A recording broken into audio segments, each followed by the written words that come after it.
Ada penjahat yang membunuh demi menyelesaikan rencana. Dia telah menulis lebih dari 2000 opsi. Siapa yang harus dibunuh terlebih dahulu?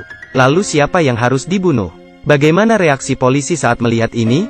Dia telah merencanakan semuanya. Jadi sampai akhir, setiap langkah polisi, semua membantunya menyelesaikan pembunuhan. Ini adalah film yang akan kita bicarakan hari ini.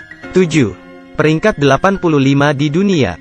Itu bisa dianggap sebagai nenek moyang dari jenis film ini. Metode pembunuh ini melakukan kejahatan. Tidak sederhana sama sekali. Mari kita lihat pria gendut ini dulu. Dia meninggal di meja makan.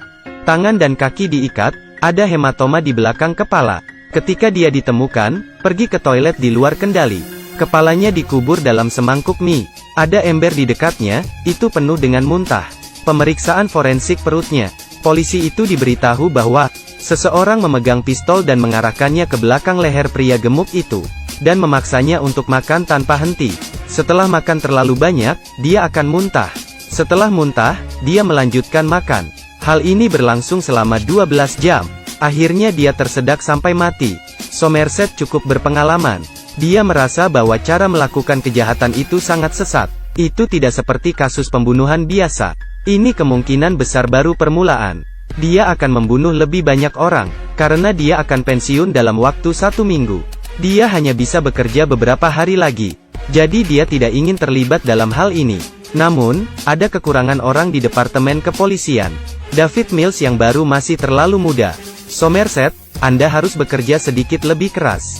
Dia bisa pensiun setelah menyelesaikan kasus ini. Pabrik yang dipimpin dengan nyaman. Dia tidak bisa menolaknya. Oke. Anda menebak benar-benar tidak salah. Keesokan harinya seseorang meninggal. Dia adalah seorang pengacara. Dia meninggal di kantor. Dia kehabisan darah. Satu kata tertulis di tanah. Kerakusan. Pembunuhnya bahkan menggunakan darahnya untuk menggambar sepasang kacamata ke foto istri. Mills tiba di tempat kejadian. Dia melihat sekeliling dan tidak melihat apa-apa. Tidak ada begitu banyak petunjuk. Hari itu, Somerset masih menyelidiki kasus pertama. Forensik juga menemukan sepotong kayu di mayat. Dia melirik. Itu hanya cocok dengan tanda yang tersisa di lemari es. Terbukti bahwa tempat ini telah disentuh oleh orang lain.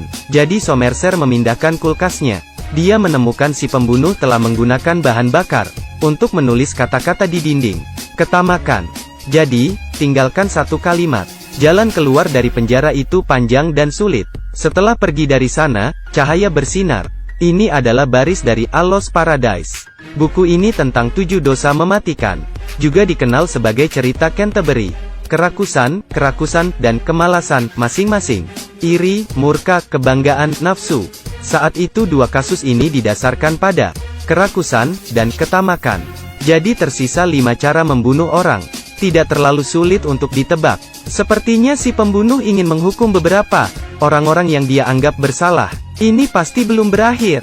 Mereka berdua belum memiliki petunjuk. Tindakan berikutnya dari istri pengacara. Si pembunuh telah menggambar istrinya sepasang kacamata. Jadi 2 orang datang untuk menemukannya dan menunjukkan padanya foto di tempat kejadian. Dia menemukan kantor hukum. Ada gambar tergantung terbalik. Apa artinya ini? Mereka tiba di TKP. Ada sidik jari di dinding. Pemberitahuan untuk menggunakan sidik jari sebagai bukti. Oh man. Pada hari keempat mereka menyelidiki sidik jari. Mereka milik pengedar narkoba. Polisi telah menangkapnya sebelumnya. Tapi pengacara orang ini sangat berbakat. Setiap percobaan sangat ringan. Pengacara itu adalah orang yang meninggal. Pengedar narkoba masih melarang. Mereka mulai menyelidiki. Polisi pergi ke rumahnya. Awalnya berpikir bahwa akan ada pertempuran yang merangsang untuk pecah. Tapi begitu mereka masuk, mereka tahu. Dia berbaring di tempat tidur. Tangan kirinya terpotong seluruh tubuh yang menyedihkan. Di dinding ada kata yang ditulis dengan darah. Kemalasan. Di sebelahnya ada banyak foto. Tanggalnya tertulis di atas. Dia sepertinya telah dikurung di sini selama setahun. Selama waktu ini, dia disiksa oleh orang lain dengan berbagai cara. Dia telah berubah menjadi mayat. Hanya bisa berbaring. Sepertinya dia sama sekali bukan pembunuh yang membunuh pengacara itu. Dia ternyata seperti itu. Siapa lagi yang bisa dia bunuh? Sidik jari hanya petunjuk yang ditinggalkan si pembunuh kepada mereka. Sengaja biarkan polisi mencari tahu.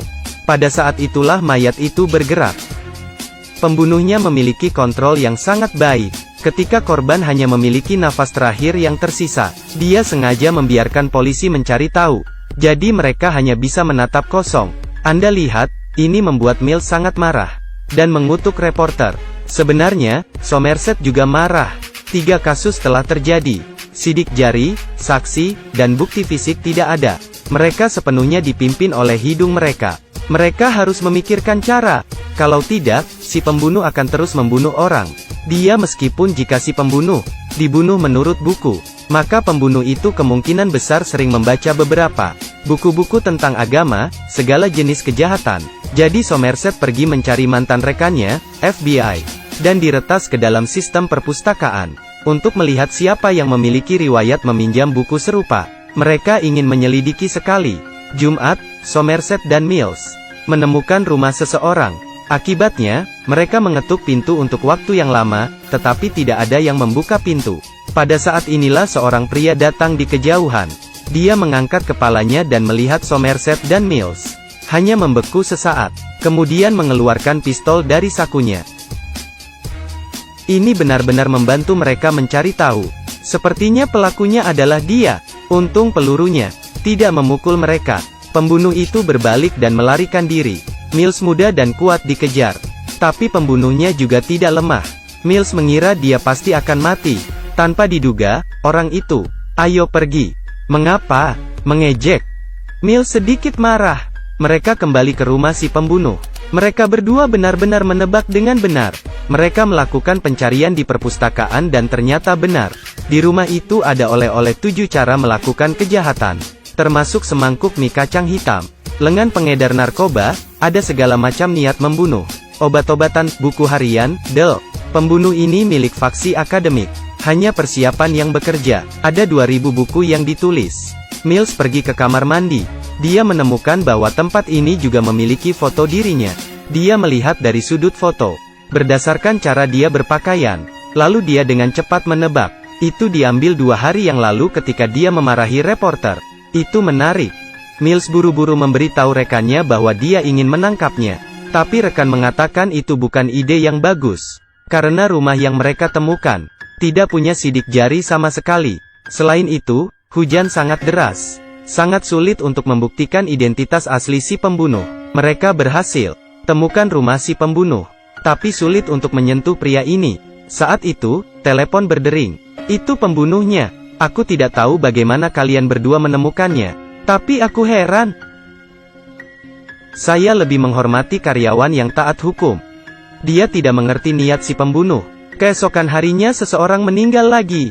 Orang yang meninggal adalah seorang wanita. Kali ini si pembunuh menggunakan pistol untuk mengancam pelanggan. Di pintu TKP, kata, "nafsu." Apa yang tertulis? Sampai saat itu, hanya ada 3 orang yang tersisa di dalam buku. Hari lain telah berlalu. Departemen kepolisian menerima panggilan telepon dari si pembunuh. "Saya mau pergi kerja." Orang kelima yang mati masih perempuan. Kecantikannya dihancurkan oleh si pembunuh. Tangan kiri tubuh memegang ramuan. Tangan kanan menempel di telepon.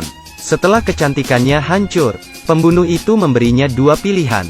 Membuat panggilan telepon dan dia akan terhindar, atau bunuh diri dengan meminum obat penenang. Apa yang dia pilih?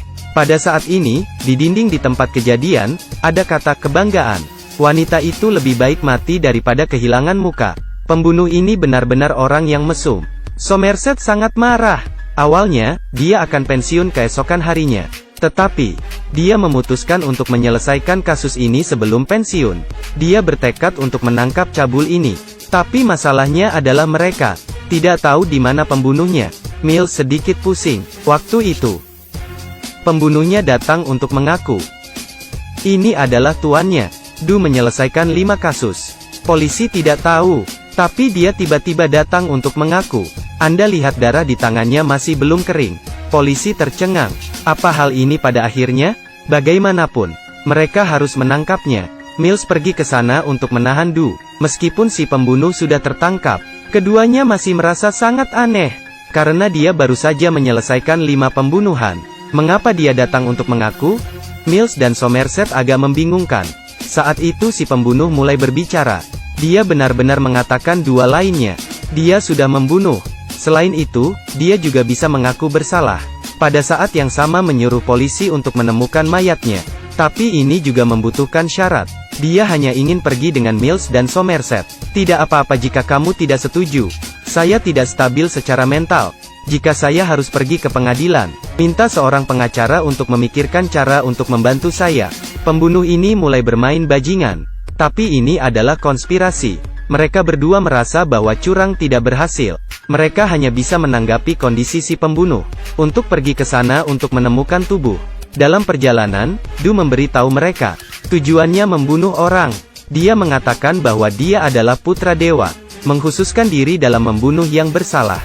Misalnya, pria gendut yang makan terlalu banyak memengaruhi wajah kota.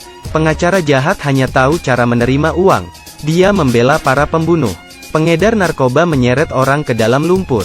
Wanita itu jelas tahu dia sakit, tapi tetap merugikan orang lain. Akhirnya, gadis dengan tampilan yang menarik, hanya peduli dengan wajahnya itu. Mereka semua bersalah. Mills dan Somerset tidak peduli padanya setelah mendengarkannya. Mereka pergi sangat cepat. Tak lama kemudian mereka sampai di tempat tujuan. Tempat ini adalah dataran yang tidak bisa disergap. 3 orang turun dari mobil. Pada saat inilah sebuah mobil datang di kejauhan. Somerset mengira dia adalah pembantu Du. Jadi dia berlari ke sana. Akibatnya, orang itu adalah hanya seorang pengantar. Dia mengatakan seseorang menyuruhnya untuk membawa kotak itu ke sana. Nama penerimanya adalah Mills. Somerset menyuruhnya untuk meletakkannya di tanah. Ragu-ragu sejenak, dia masih membukanya. Somerset terkejut. Dalam sekejap dia mengerti segalanya. Jadi dia buru-buru berteriak pada Mills untuk membuang pistolnya. Mills tidak mengerti apa yang sedang terjadi. Dia agak tercengang. Dan Du mengatakan rencana terakhirnya. Aku pergi ke rumahmu pagi ini.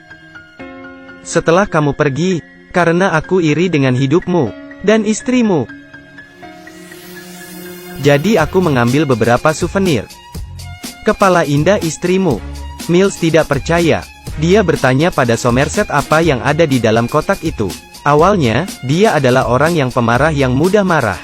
Saat itu dia tahu bahwa istrinya sudah mati. Kejutannya begitu hebat sehingga dia tidak bisa mengendalikannya. Dia segera mengangkat senjatanya dan mengarahkannya ke Du. Keterampilan akting eksplosif ini, Anda dapat merasakannya ketika Anda menonton film aslinya.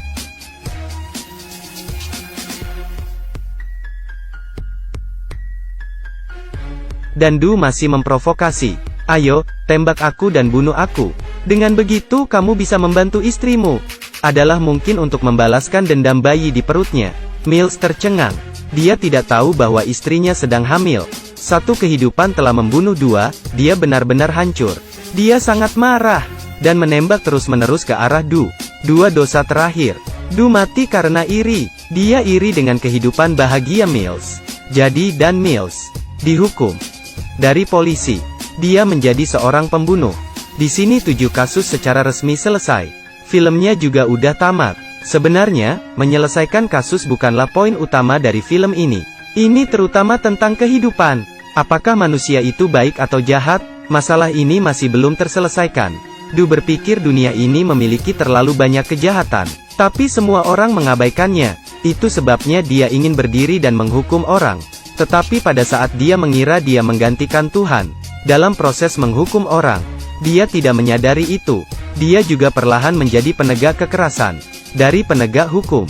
Memang, 7 kejahatan ada di mana-mana. Itu sebabnya kita dilahirkan dengan keyakinan, peradaban, dan toleransi. Ketika kita memiliki pikiran buruk, kita akan menggunakannya untuk menenangkannya. Setiap beberapa langkah ada Tuhan. Oke. Sampai jumpa di lain waktu.